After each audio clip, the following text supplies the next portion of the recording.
நம்ம வச்ச செடியில் பூ வருது, அந்த பூவை பார்க்குறதுக்கு எவ்வளோ ஒரு அழகாக இருக்குது இல்லையா? அழகு மட்டும் இல்லைங்க, சந்தோஷமாக இருக்கும்.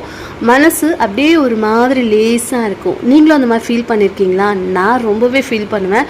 ஏன்னா எனக்கு வந்து செடி வளர்க்குறது ரொம்ப பிடிக்கும். அந்த குட்டி குட்டி மொட்டு பார்க்கும்போது இதெல்லாம் பூவாக வரப்போகுது இல்லையா அப்படிங்கிற மாதிரி தோணும். நம்ம வீட்டில் டேபிள் ரோஸு அண்ட் புதுசாக டெக்கரேட்டிவ்க்காக ஹேங்கிங்கில் வச்சுருக்கக்கூடிய செடியிலேருந்து பூ வர்றது, கூடவே மணி பிளான்ட்லாம் ஒவ்வொன்றும் வளரும் போது டெய்லி பார்க்க எனக்கு அவ்வளோ சந்தோஷமாக இருக்கும். சந்தோஷம் அப்படிங்கிறத தாண்டி ஏதோ வித்தியாசமாக ஏதோ லைட்டாக இருக்கிற மாதிரி இருக்கும் மனசே. உங்களுக்கு டிப்ரெஷன் இல்லை ரொம்பவே வந்துட்டு லோன்லியாக இருக்கீங்க அப்படின்னா இந்த மாதிரி செடி வளர்த்தி பாருங்கள். உங்களுக்கு அதோட ஹாப்பியே வேறு லெவலில் இருக்கும். எனக்கு இந்த கூட இந்த மஞ்சள் கலர் பூவெல்லாம் பார்க்கும்போது வேறு லெவலில் இருக்குது. இன்னும் என்னெல்லாம் ஃப்ளவர்ஸ் நம்ம எடுக்கலாம் அப்படின்னு யோசிச்சுட்டே இருக்கேன். உங்களுக்கும் செடி வளர்க்க ரொம்பவே பிடிக்குமா? இல்லை நீங்கள் என்ன செடி வளர்க்குறீங்க அப்படிங்கிறது என் கூட வந்து ஷேர் பண்ணிக்கோங்க.